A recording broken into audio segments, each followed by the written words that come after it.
Hey, what's going on, guys? So I'm excited about this video. I wanted to give the PlayStation 4 a proper send-off. So I figured it would be fun to discuss what my top 10 games are from the PlayStation 4. And just getting into my history with the PlayStation 4. I got the original PlayStation 4 on launch day in 2013. I believe that was November 15th of 2013. I remember I was just a freshman in college, and I went to GameStop that morning and got the console. I didn't do the midnight launch or anything like that, but I still remember getting this on November 15th of 2013, and it was the first console I ever got at launch. By the way, this is my cat Marvin right next to me. But yeah, I mean, the PlayStation 4, I put a lot of hours into the PlayStation 4, and also I got the PlayStation 4 Pro in, I want to say, late 2019. I believe that both these consoles still work. I haven't turned them on since I got my PlayStation 5 at launch in November of 2020. But yeah, so with this video, I just wanted to kind of give a proper send-off to the PlayStation 4. And it's kind of weird, like, holding the DualShock 4 now. It just feels so different from the DualSense. But I think this definitely was, at the time, a big improvement over the DualShock 3.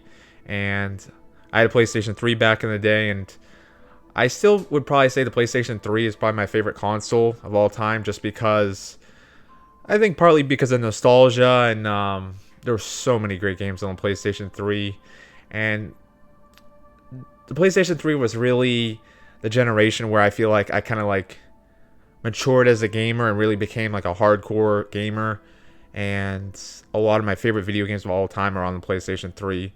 But with the PlayStation 4, it had a lot of great games as well, and some improvements in like quality of life functions. And like I just said, I think the DualShock 4 is a step up from the DualShock 3. It feels better to hold in the hands, and the DualSense feels even better to hold in the hands. So they keep getting better with these PlayStation controllers.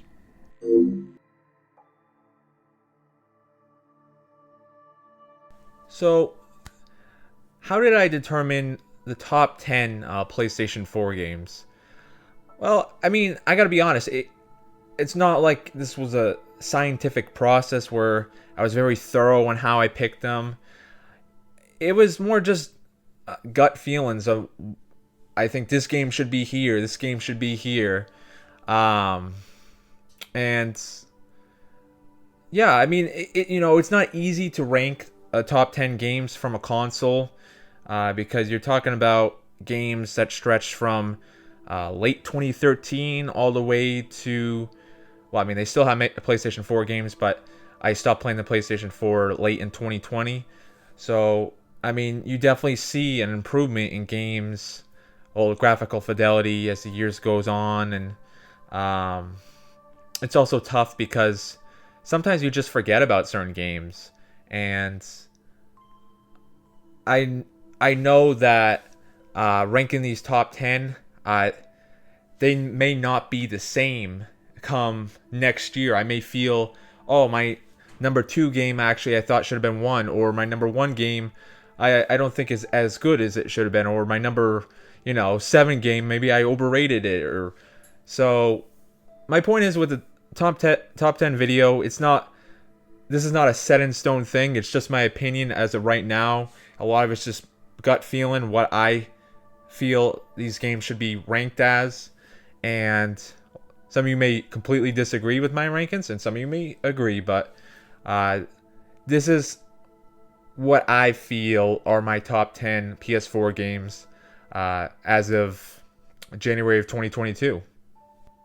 But I should say there are some things I did consider when making this top 10 list.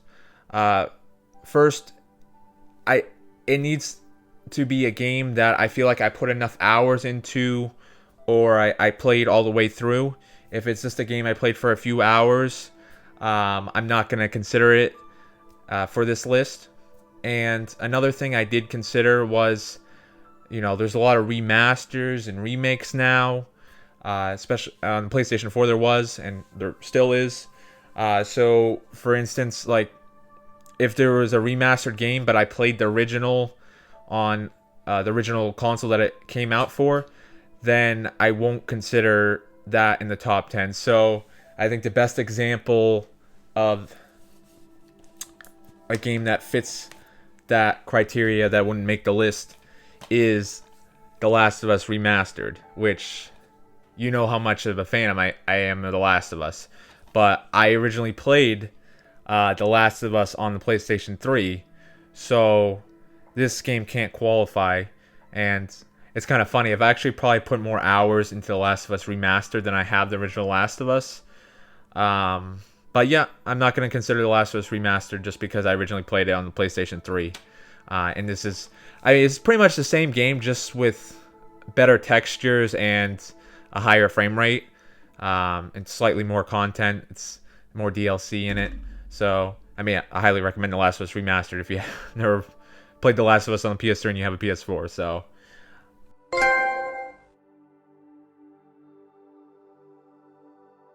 okay, so before I get into my top 10, I just want to quickly go through my honorable mentions. I actually have a lot of them. Bloodborne, very good game, very good level design. Soulsborne games are just not my cup of tea. Maybe they will be eventually. But Bloodborne, I'm not putting in my top 10. Fall Guys, I think Fall Guys is a very fun game. One of the few multiplayer games that really hooked me. Final Fantasy VII Remake. I didn't get through it. I got 75% through it. But I will definitely go back to it eventually. And I thought the combat was very fun and enjoyable. The Witcher 3. That's probably another controversial pick. But I just got kind of bored with it. I played it for about 30 hours. And then lost interest. I think it's a very impressive game from, like, objectively speaking. The world just feels very alive, and the graphics are pretty good, and the amount of dialogue options was impressive. I couldn't get hooked to the story, and I thought the combat, I wasn't too much into the combat, I should say. Crash Team Racing, Nitro Fueled, it's a fun kart racer. Nothing more than that, really. I enjoyed it for a few weeks that I played it. Days Gone, it's enjoyable. It's a Walking Dead open world game. That's what I would describe it as. So if you like The Walking Dead, definitely play Days Gone. BioShock Remastered. Never played BioShock on the original version, I should say. I played this game on easy just because I was going through a phase where I wanted to play games on easy and get through them fast. I kind of regret that, but I enjoyed BioShock Remastered, and I thought the world and the lore was very interesting and compelling. Kingdom Hearts 3 was disappointed by, but I thought it was a good entry in the series. I didn't think it was anywhere as good as Kingdom Hearts 1 or 2. Spyro Reunited Trilogy. Spyro 1, or Spyro 2 actually, was on the PlayStation 1, was one of the first console games I remember playing with a friend at his house. And Spyro is just like a collectathon. It's a platformer. Had some difficult boss fights, but I enjoyed Spyro Reunited Trilogy Until Dawn. It's one of these Telltale-like games. I played around Halloween. It's a very creepy game, and I don't really remember much from it, but I would say it's kind of a sleeper hit on PlayStation 4. My next one is Fallout 4. I never played Fallout 3, but I enjoyed Fallout 4. I enjoyed Skyrim. That was my first introduction to Bethesda. Fallout 4 takes place in Boston. And I got through the main story. I enjoyed it for the most part, but not good enough to be in my top 10. The Order 1886 graphically was a very impressive game. Gameplay, not so much. It was kind of a short game. I did like the world environment, being in London in 1886. I just thought there was too many shortcomings to be in my top 10. Detroit Become Human. Another Telltale-like game, Life is Strange type game. I don't remember too much from it just because I was playing it. I started playing it right before I went to Europe, and then I finished it after I got back from Europe. So it's kind of like foggy in my memory, that game. Firewatch, got by it. It's a walk-in simulator. I haven't played too many walk-in simulators, but I thought the story was well written, and I enjoyed the story of this game. Very light on the gameplay, of course. Dreams, I think, is a good introduction if you're looking to get into game development. It doesn't really feel like a game. It feels more like a game engine, I should say. But the tools that they have with this game engine is impressive, and I think it's pretty intuitive and not too difficult to learn. And my final honorable mention is Infamous Second Son. And Infamous, I'm a big Infamous fan. I played Infamous 1 and 2 on the PS3. Some of my favorite games of all time for sure. I thought this was the weakest entry of the three. But I did enjoy the smoke abilities and the neon powers. And I thought the game for 2014 early PS4 game was visually stunning. And I don't really remember too much from the story. And I think that's why I can't put it in my top 10. So moving on to my top 10.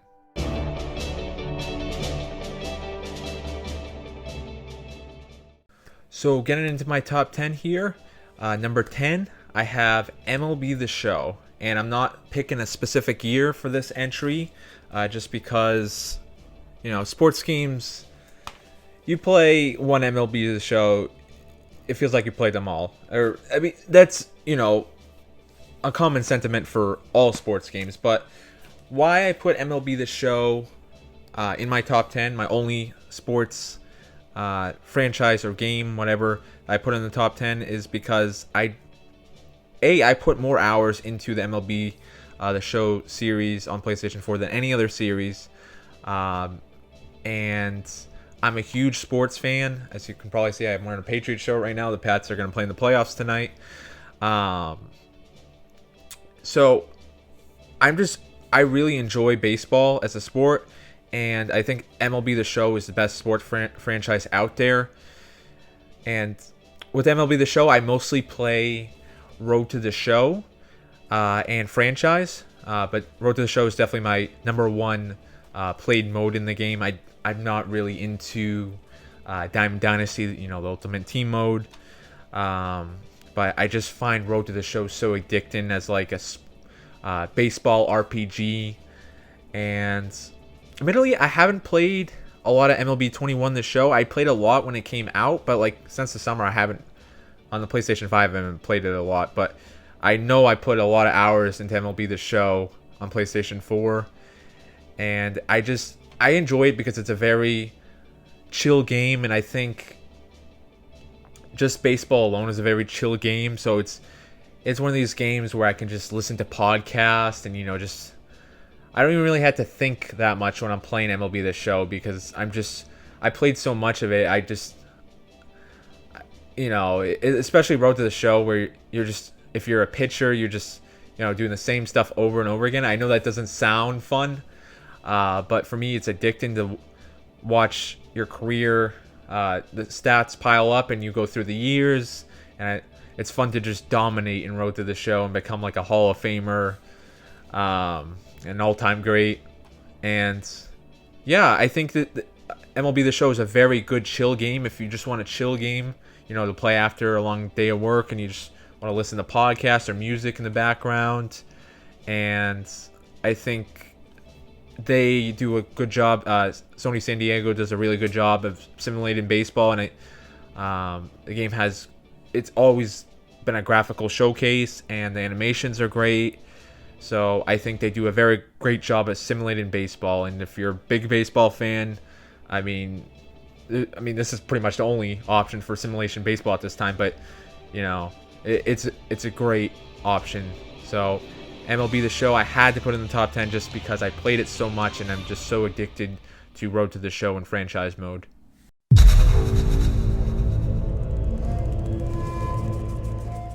Okay, so my number 9 entry for my top 10 PlayStation 4 games is Horizon Zero Dawn. It came out in 2017. I actually originally got just the digital version, but I think last year I bought the physical complete version. I just wanted to have this in my collection, and eventually I'll probably will want to try to go back to this game.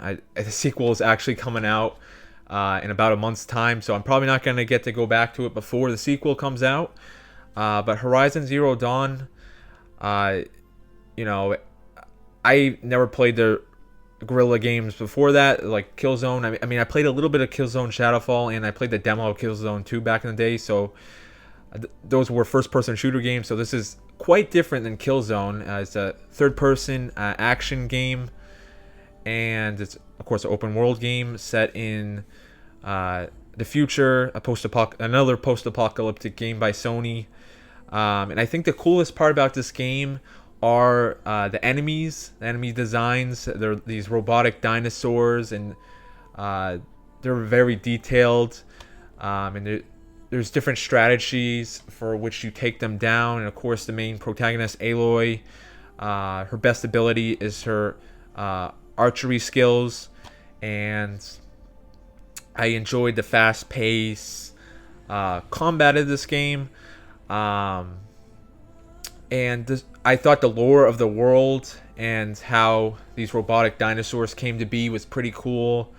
Admittedly, I couldn't get too sucked into the main story. I don't know, it just didn't hit for me like the way I would like it to. But I thought the world and the lore and the enemies were cool, and I think those are the best parts about this game for me. I feel like with Horizon Forbidden West, which is going to be coming out very soon, that they have a lot that they can build upon from the original game. And I sort of get the sense that the sequel is sort of going to be like this Uncharted 1 to Uncharted 2 moment, where Uncharted 1 was like, it was kind of like this game that came out of nowhere, and people didn't think it would be as good as it kind of like just underrated sleeper hit at the time. And I feel like with Horizon, maybe it didn't come out of nowhere, but there was definitely a good foundation built with this, but there was some wrinkles to it. And I thought, getting back to the combat, that the melee could have been better, and just traversal throughout the world could have been better. But I've seen trailers for the sequel, and it looks like they have addressed some of those concerns and are improving it. And I really do feel like Horizon Forbidden West is going to be a step above this game. And who knows, it may end up being one of the best games on PlayStation 5. But they built a good foundation with Horizon Zero Dawn. And yeah, not everything about it's perfect. There's some wrinkles, but nothing that's like... None of the wrinkles are too bad where I would put it off my top 10. Obviously, I still think it's a very good game. If it got in my top 10 at number 9 here. I also gotta say the UI was kind of clunky. I wasn't crazy about the UI and the constant menu surfing. But for a first entry in a series, and Guerrilla's first entry into a third-person action open-world game, I think this is a very good game. So, yeah, Horizon Zero Dawn, number 9.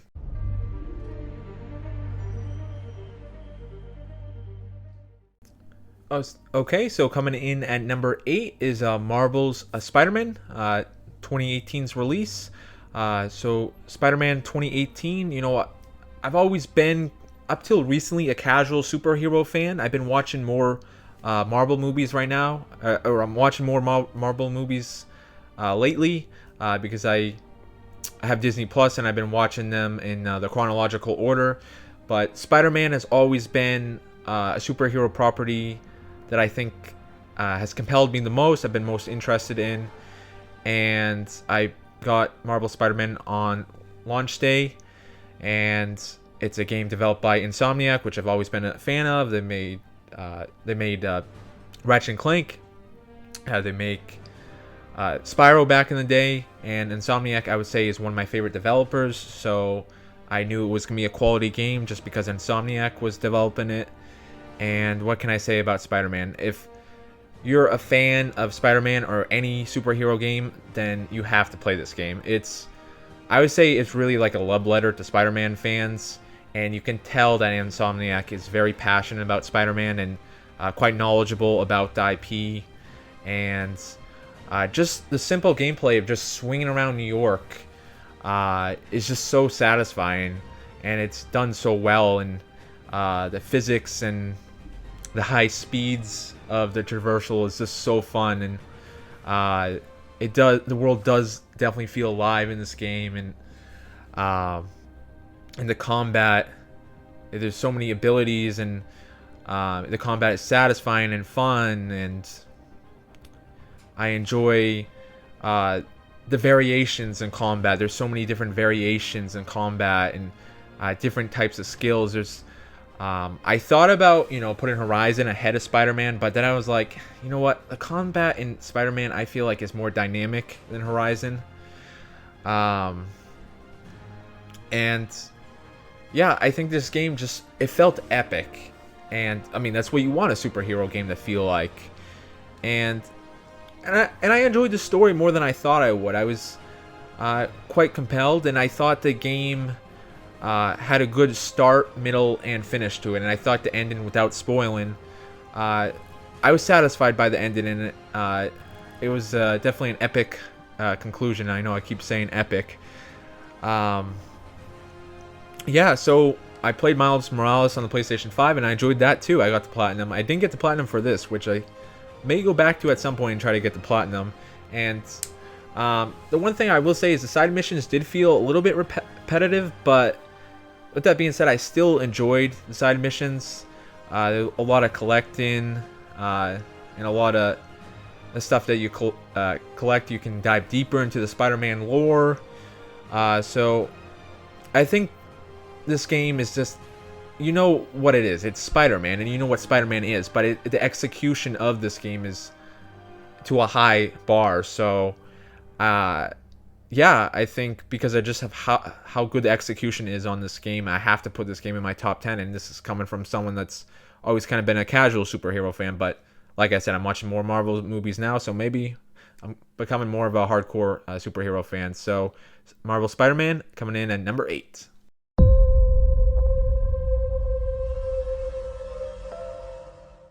Okay, so for my number 7 entry, we have Control, which came out in 2019.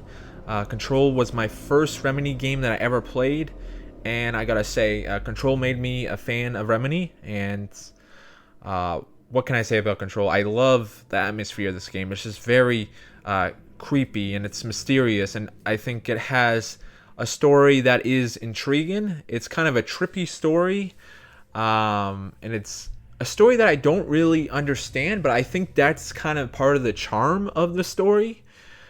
And the gameplay, you have these like kinetic, I call them kinetic abilities, where you can throw things, and you also have this gun with unlimited ammo, and is very. The gameplay kind of reminded me of Infamous a little bit, and it's a third-person action game just like Infamous, and you have these levitation abilities. I really like the abilities that you get in this game, and the atmosphere is very cool and creepy, and I do also like the art style of this game. And I mean, this game isn't perfect by any means. There were some performance issues. The frame rate would stutter at times, and yeah, I mean that's probably my biggest issue with the game, but that's been cleaned up a little bit with the remastered version on the next gen hardware.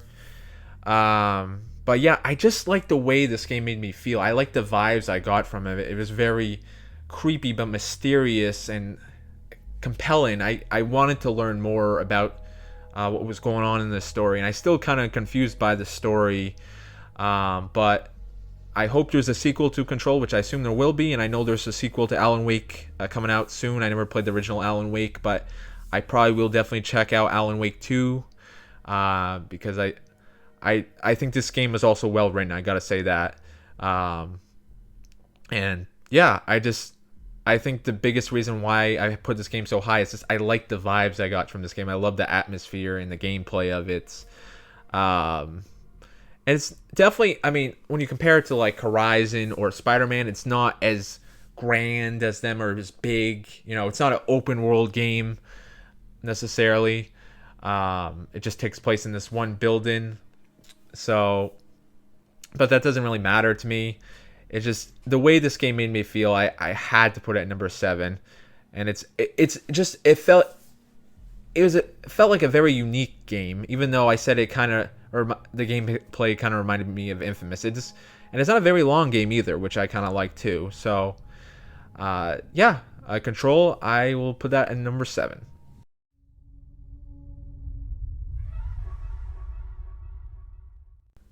So my number 6 entry in my top 10 PlayStation 4 games is Death Stranding. And Death Stranding was the first Hideo Kojima game I played, or Kojima Productions. I never played Metal Gear Solid, but maybe one day I will play the Metal Gear Solid games. So I think the reason why I put Death Stranding this high on my top 10 is because I felt like this game was very unique, and it made me feel in ways that not many video games have. And I know this game is kind of controversial. People seem to either love it or hate it. But I found the gameplay loop of delivering packages and dealing with the terrain to be very satisfying. And just the gameplay of trying to navigate the terrain, and it was something very relaxing about this game, just traversing through the environments. And if you're like, I feel like if you're like a big hiker and you really enjoy being in the outdoors, I feel like you would find this game quite relaxing and you might enjoy it. And with this game, you play Sam Porter Bridges, who is played by Norman Reedus, and they designed the character to look like Norman Reedus. And yeah, he goes around delivering packages in this post-apocalyptic world where people are living in these bunkers, and he's trying to like reconnect the world. And another addicting part about this gameplay loop in this game is you can build like roads, and you can get vehicles and make navigating the terrain easier. And I know you have to like manage the weight of the cargo that you have on your backpack. So you may have to put some cargo on your back, some cargo on your elbow area, your other elbow area, or not your elbow, I should say your shoulder area, or your thighs, and that can affect if you lose your balance or not. And that's part of the gameplay, which I know that doesn't sound fun, but I really enjoyed the challenge of managing your cargo and traversing the terrain. And there would be these indicators of what it would like show you what is the easy terrain to climb up if you're going up like a mountain, or what's the harder terrain to climb up.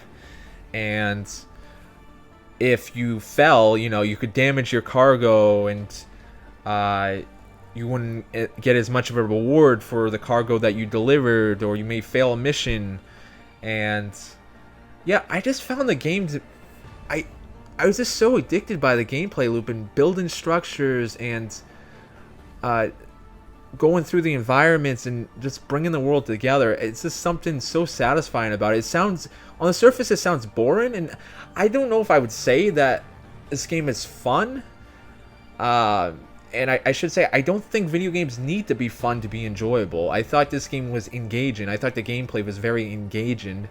And yeah, I think having fun, I don't think video games have to be fun, but I think that's the most common way we enjoy video games, is having fun. And I enjoy just having fun with games. And with this game, I wouldn't say I was having fun. I would say I was just really engaged and hooked to the gameplay. As far as the story, I thought it was a little bit convoluted. I thought there was some interesting, quirky characters to it. And especially towards the end, it definitely became convoluted, where I was like, what the hell is going on at this point? But I think just for the gameplay, the presentation of the game, and just how unique and quirky it is, I had to put it in my top 10.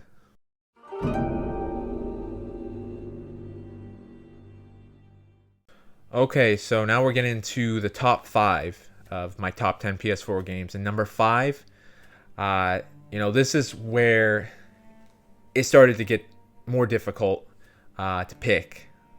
But number 5, I have Ghost of Tsushima, a 2020 release by Sucker Punch. And as I mentioned before, I'm a big Infamous fan, so I was quite excited when Sucker Punch finally released another game. It was 6 years from the time that Infamous Second Son came out to Ghost of Tsushima. And I think the number one thing that will stick with me from this game is just how beautiful it was. The art style, just the scenery of the game, and seeing the vistas riding on the horse and seeing all the flower petals in the air. And I know it sounds funny, but it's just like, I remember when I first started the game and you get the Ghost of Tsushima splash screen and you get the music and you're riding on your horse and you see the vista as you ride on the horse. It was breathtaking. And with Ghost of Tsushima, you play as a samurai, Jin Sakai. I believe it's in 13th century Japan, and the island of Tsushima, it's a real island in Japan. And yeah, so Ghost of Tsushima, I think, may be the best Sucker Punch game I've ever played. I thought the environments were just breathtaking, and just the vistas, the graphics were amazing. The gameplay, playing, most of the gameplay was sword fighting, but the different stances that you had in the game and the different ways you could tackle opponents, and you had to change your strategy depending on the opponent, I thought was cool. And I just found the gameplay loop to be very satisfying, and I feel like Sucker Punch has always been good at creating satisfying and fun gameplay loops. The side content in this game could be a little bit repetitive at times, but I still enjoyed it. And the enemy AI was kind of dumb. It was easy to trick. I think I did try to play this game on higher difficulties, and I still kind of felt that way. But there's no real glaring weakness for this game. I have minor complaints here and there. I got the platinum for this game, which I really enjoyed. I thought it was one of my more enjoyable platinums to get. I do enjoy getting platinums for open world games. And this was actually my first samurai game, so I haven't really watched like a lot of samurai movies, but I think this game has kind of interested me more in the samurai lifestyle, and maybe I'll watch more of the movies. And yeah, I would say I enjoyed the main story, and I thought the ending was good. I thought it was an epic conclusion, and it made me look forward to the next game in the series, the sequel, which I'm sure they're going to make a Ghost of Tsushima 2 eventually. And yeah, I think just the gameplay and the art style and the environments are the best part about this game. And another thing I got to say is traversing through the open world. It's they don't show you everything on the map, and I like that. You kind of have to discover things by just roaming through the environments. And it has this unique thing, what do you call it, what did they call it, where you follow I can't remember what they called it, the traversal winds. No, that's not what they called it, but you would swipe up on the touchpad of your controller, and you would have to follow the winds to guide you to where you set your checkpoint on the map. So I thought that was kind of a unique way to traverse through the open world. And this game, I almost forgot to mention, it doesn't have its light on the UI, so I like that.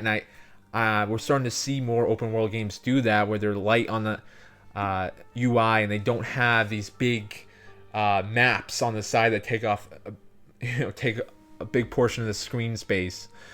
So I think it made the game more immersive in that sense, and I like that the game didn't rely heavily on UI to traverse through it. So Ghost of Tsushima, I think, is an outstanding game. It's probably one of my favorite open world games of all time now. And yeah, I think definitely got to play it. So if you enjoyed Infamous, I think you'll definitely enjoy this game as well. So, Ghost of Tsushima, number 5.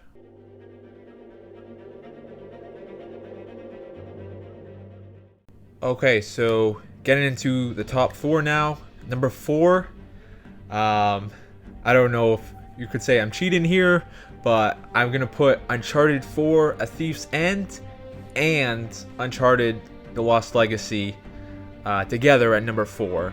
So why I put Uncharted The Lost Legacy with this game is because I kind of feel like Uncharted The Lost Legacy is an expansion to Uncharted 4. I know it technically is a separate release, but originally Naughty Dog was planning for this just to be a DLC, and it kind of blew up into something bigger. But with these two games, Uncharted 4 and The Lost Legacy, what I gotta say is, I love Uncharted. Uncharted is definitely one of my favorite video game series of all time. It made me fall in love with Naughty Dog. Uncharted 2 Among Thieves, which came out in 2009 on the PlayStation 2, is still to this day one of my top 5 favorite video games of all time. I love Uncharted 2. And, Uncharted 1 released in 2007. I loved it. Uncharted 2, 2009, one of my favorite games of all time. Uncharted 3, I really did enjoy Uncharted 3. I know some people think Uncharted 3 is even better than 2. For me, I think maybe I was just a little bit Uncharted fatigued at the time because we had 3 Uncharted entries in the span of 4 years.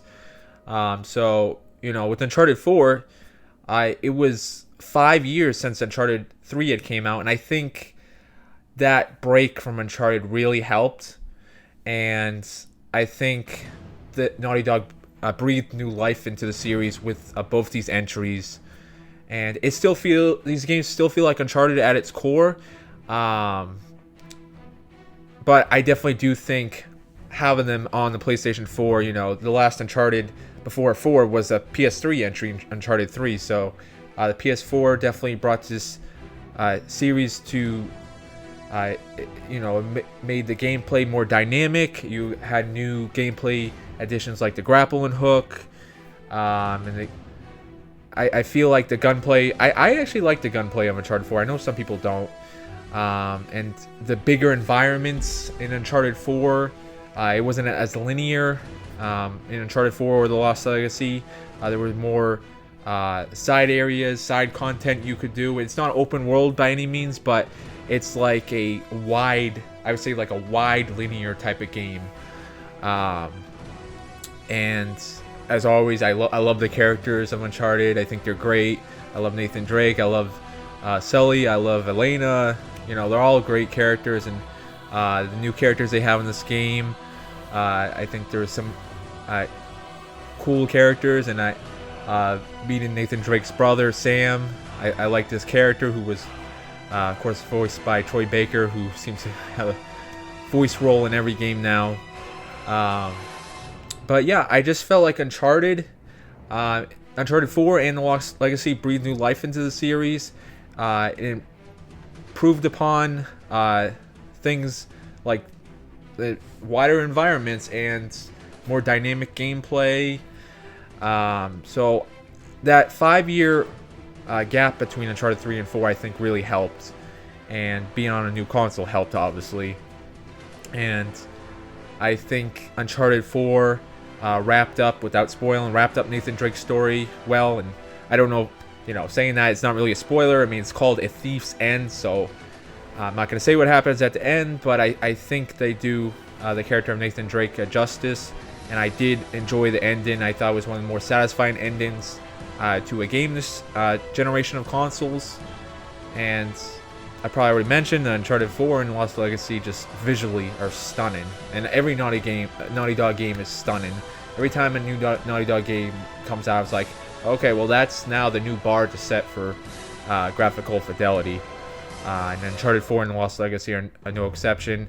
And as always, these Uncharted games had great set pieces, very epic set pieces and fun set pieces, memorable set pieces. And I thought the Lost Legacy had a very cool ending as well. Again, without spoiling. And Lost Legacy, Nathan Drake isn't in that. You follow Chloe and Nadine in that game. And I do expect more Uncharted in the future. And of course, we have an Uncharted movie coming out, I believe on February 18th, which some people are kind of not sure how it will be because they don't like the casting of Tom Holland and Mark Wahlberg as the two frontmen. But I think it'll be a fun movie. It may not be a good Uncharted movie, but it may be just, a fun movie to watch. You know what I mean? So yeah, I think Uncharted is a great franchise. Some people may feel fatigued, and I totally get that. And I hope they don't milk Uncharted. I hope there's a little bit of time until we get our next Uncharted entry, but I definitely hope. I still want more Uncharted, but I don't want too much. You know what I mean? Every now and again, sure, I want to come back to Uncharted. So, and I do gotta say, I kind of hope that Naughty Dog is done with Uncharted. I kind of want to just see them focus on The Last of Us and new IPs, because I feel like Naughty Dog has done enough with Uncharted. Maybe give it to someone else and give them their take on Uncharted. I think that'd be interesting. So yeah, Uncharted 4 at Thief's End and Uncharted The Lost Legacy. They came out in 2016 and 2017, coming in at number 4 on my PlayStation 4 top 10 list.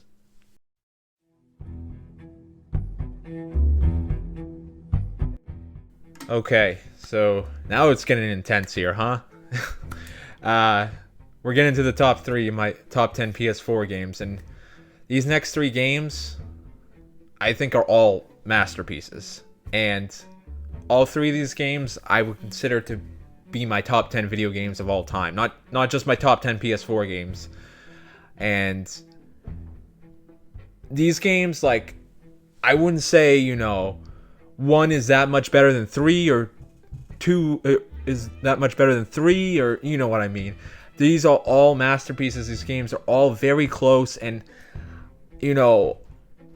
I could see myself changing the order of these 3 games at some point for sure. But I had to make a decision on how I would rank these next 3 games. So just because I rank a game higher, and there's no disrespect, because I love all 3 of these games, and maybe I should have just put all 3 of these at number 1, but that would have been kind of anticlimactic, don't you think? So without further ado, my number 3 entry, my top 10 PlayStation 4 games is Red Dead Redemption 2. So I played Red Dead Redemption 1 for the first time just a few months before Red Dead 2 came out. So we're talking 2018, the summer of 2018. I played it on PlayStation Now, which is definitely not the ideal way to play it. And I already kind of knew a lot of the story because I watched playthroughs of it back in the day. Red Dead 1 came out in 2010, but I knew what happened at the end without spoiling. I really like the character of John Marston in Red Dead Redemption 1. I think he's one of my favorite protagonists in any video game ever. And there hasn't been too many Wild West series or games, and I think these games do an exceptional job of putting you in that time. And these games just make me want to go into a time machine and experience the Wild West, even though it was kind of a dangerous time in American history, for sure, if you lived. But it's still kind of cool just to step into these worlds. And with Red Dead 2, I remember playing it the day it came out. I got up early. I wasn't working that day. I got up at like 5 a.m. to play it. I was so excited. And I just remember the intro, and just my jaw dropped at how beautiful this game was. The snowy environments, and it just was so impressive how good it looked. And I think Red Dead Redemption 2 may be the most technically impressive video game I've ever played. And not to say the next 2 entries aren't technically impressive. They're very technically impressive. But I think I would put Red Dead 2 slightly ahead in terms of technical performance. But of course, it's not all about technical performance. But just attention to detail in this game. And I enjoyed roaming this world in the first person mode at times, and just seeing the detail of the towns and the shops, and going into the buildings, and it's just so many details, and the world felt so alive. It felt more alive than any other open world game I played before, and it like I said, it felt like I stepped in a time machine and went back to the Wild West, and I was playing as this cowboy. So, and the main protagonist, which I'm drawing a blank on his name right, Arthur Morgan. Oh my god, I can't believe I almost forgot his name. Arthur Morgan.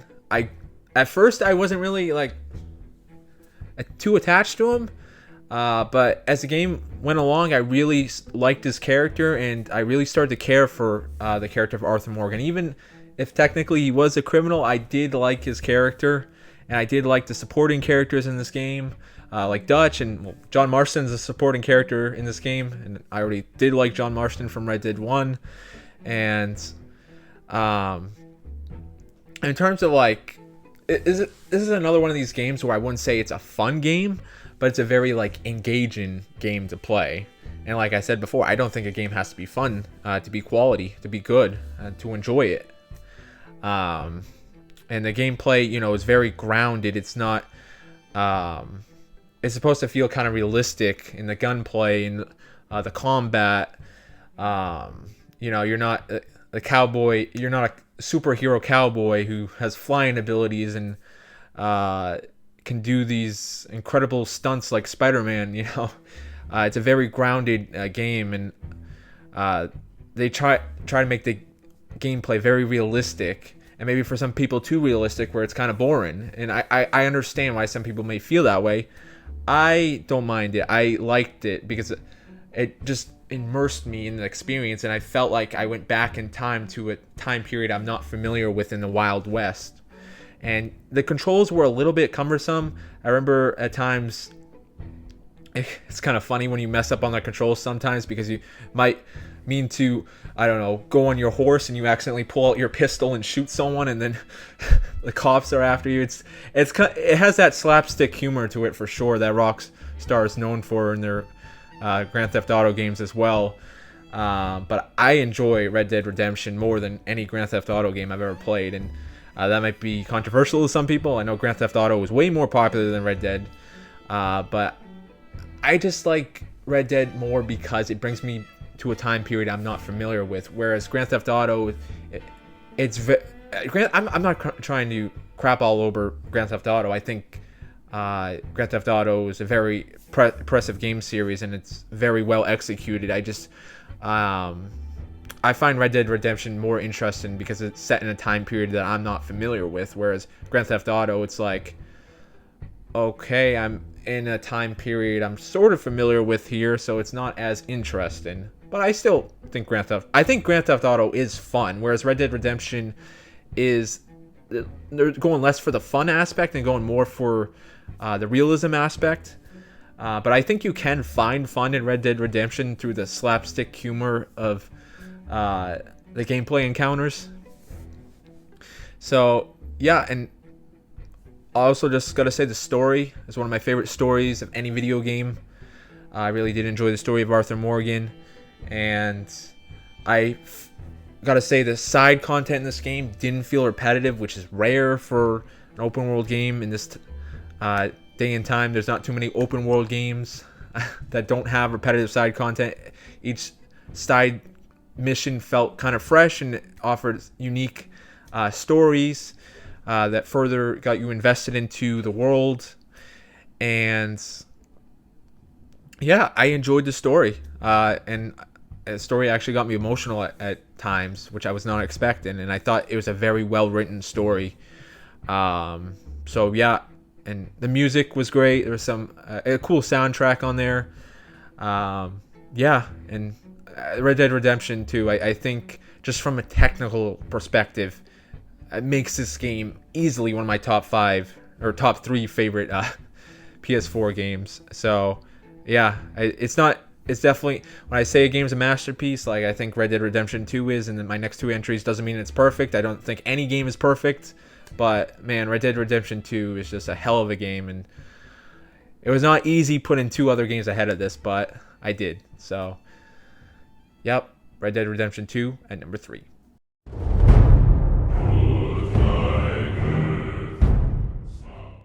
Okay, so number 2. Now, I said before how tough ranking the top 3 was.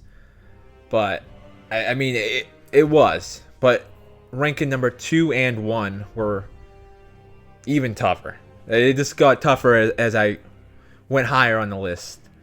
But with number 2, God of War 2018. So, what can I say about God of War? This was my first entry into the series of God of War. I never played God of War on the PlayStation 2 or 3. And I don't know, I just was never hooked into God of War like so many people were. Maybe it was just the gameplay style. I don't know.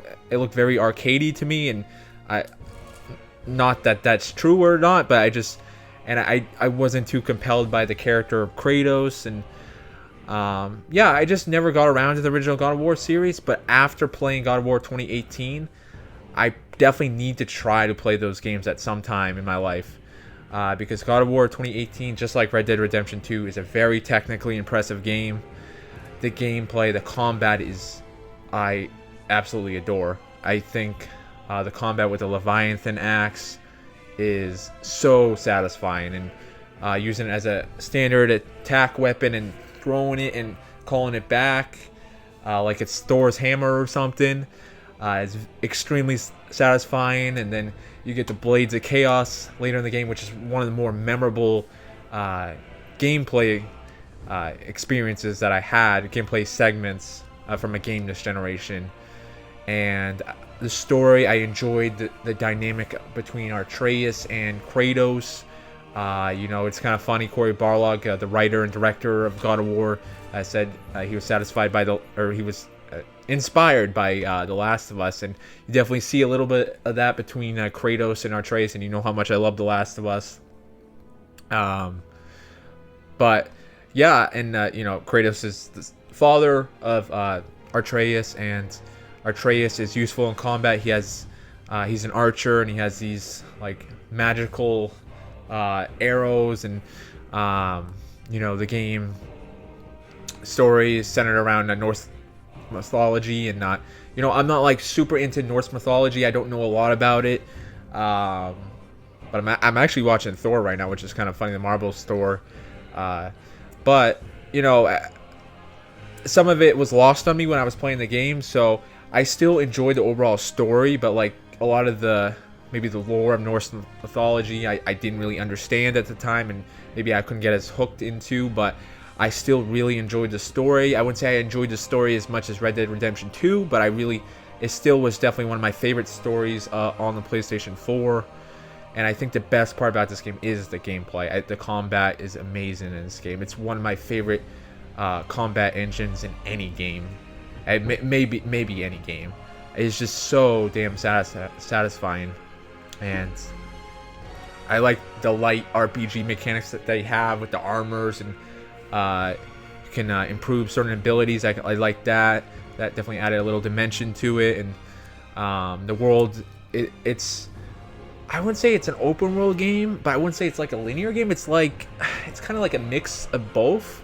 It's kind of hard to describe how I don't know. It's like you have kind of like a hub level, and then I don't even know how to describe the layout of this environments in this game. And like I said before, it's a very technically impressive game. The graphics are amazing. And, it's kind of crazy to think I was kind of on the fence if I would play this game before it came out. Then I saw the glowing reviews on Metacritic, and just the reaction on the internet, people saying this is a masterpiece. You got to play this game. It's a PS4 system seller, and I got this game around launch, and man, I'm glad I did, because this game is incredible. It's another masterpiece, and some of the most satisfying gameplay in any video game I've ever played. And I think the gameplay is king in video games, and gameplay for this game is so incredible that I had to put it at number 2 in my top 10. So now we're moving on to number 1.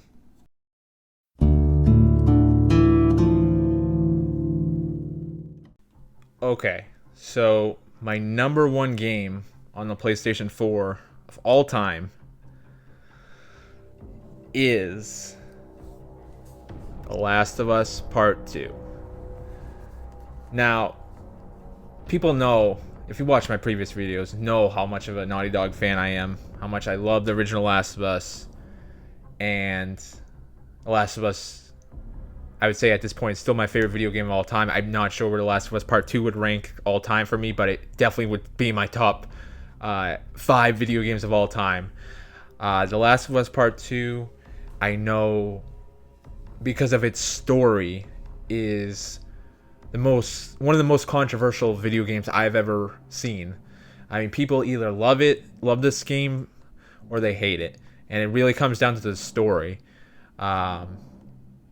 Because The Last of Us Part 2 was probably my most anticipated video game of all time upon its release, just because of how much I loved The Last of Us Part 1. And before The Last of Us Part 2 released in June of 2020, there was a leak. Spoiled like the whole story. There were certain parts that weren't leaked, but the major plot points were leaked out, and a lot of people were spoiled, and a lot of people didn't like what they saw from the leaks, and some people decided not to buy the game because of the leaks, which I don't understand those people, but whatever. I was spoiled a little bit from the leaks, and I saw a major spoiler, which I'm not going to say what that was. I have plenty of other videos talking about The Last of Us Part 2 if you want to hear about my takes on the spoilers, but it kind of did hurt the hype for me a little bit going into the game with the leaks and seeing people's reaction. So it was an unfortunate thing, but I was like, you know what? Just gotta try to block it out and not let jerks ruin this experience for me. And I played through The Last of Us Part 2, the main story. It's a lot longer than The Last of Us Part 1, about twice as long, I would say, as The Last of Us Part 1. And from my first playthrough, I thought the gameplay was improved. I thought it was a vast improvement over the first game, and I did enjoy the gameplay, stealth combat of the first Last of Us. I thought, as always, Naughty Dog presentation, the visuals, the animations, the voice acting, the level design, the environments were just out of this world good. The music by Gustavo Santaolalla, the composer, and there's another artist, I forget his name, I think his first name is Mac, did some of the songs. I have that whole soundtrack on my Spotify, and the music just adds to this emotional and dark experience at The Last of Us Part 2, and man, this game is dark. This game is very dark. The Last of Us Part 1 was pretty dark, but this game is even darker. It's probably the darkest video game I've ever played. And this, again, back to talking about the first time I played through it. I played through it, and I thought everything about this game was exceptional. I just was torn on the story, and this is a story-driven game. So I didn't think The Last of Us Part 2 was, I thought it was a very good game, but I was nowhere near where I would call it, I call it now a masterpiece. And eventually I did grow to love the story when it just over time I grew to love the story as I marinated on the story, and I grew to learn more about the story from watching certain interviews or watching other people's takes on the story. I started to understand the story more. The story takes huge risk, and there's a lot more plot points going on in this story. It's definitely a tougher story to follow, and it's a longer story to follow too. So it's a lot to digest, especially the first time you play it. And there's definitely moments in this game that made you feel uncomfortable, and was the intention of Naughty Dog and Neil Druckmann, the writer, and Haley Gross, the co-writer of this game. But I grew to love this story, and I would say the story, I really started to love the story is when I played it for a second time, and the story just started to click on me, and I started to understand it more, and I had a greater context of what they were trying to do in the story. Which it's kind of funny. The Last of Us Part One, I wasn't like, I enjoyed the story the first time I played The Last of Us Part 1, but I wasn't like blown away with it like I am now.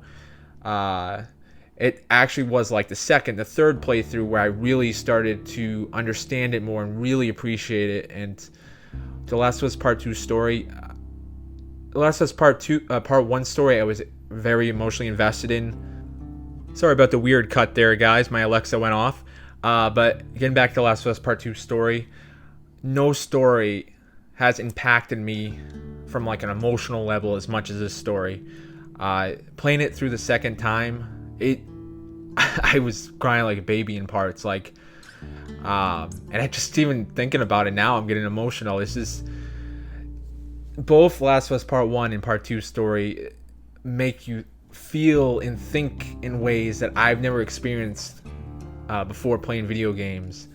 And I think that's really the sign of great storytelling, when they really make you feel things, even if they're not pleasant feelings all the time. I think there are happy moments in both these games and in The Last of Us Part 2. There's definitely a lot of dark moments in this game for sure. But I think these game stories, even though they're so dark, there is a certain beauty to the stories. And they just touched me. It's that simple.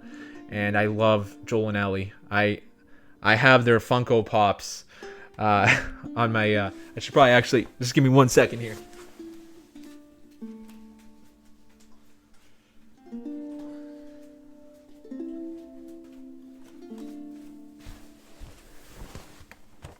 Yeah, so here are Joel and Ellie Funko Pops. I have both. But yeah, Last of Us Part 2... I had so much hype going into it. At first, I thought it was a little bit of a letdown because of the story, because I was torn about the story. Then I grew to love the story because I just had time to think about it further and understand it further and play it again. And I grew to love the story. And once I fell in love with the story, and it became probably one of the most emotional experiences I've ever experienced in any medium. And it made me care for characters more than any story in any medium. I knew this game had to be... Well, it was still tough. It wasn't easy putting this ahead of God of War or Red Dead Redemption 2, but the thing is, this game just provokes more emotions and more thoughts out of me. I think about this game every day, the story of this game every day. There hasn't been a day since I played through this game on the second time where I completed it, and then I got to the ending, which I won't spoil, but my God, was that ending just messed me up.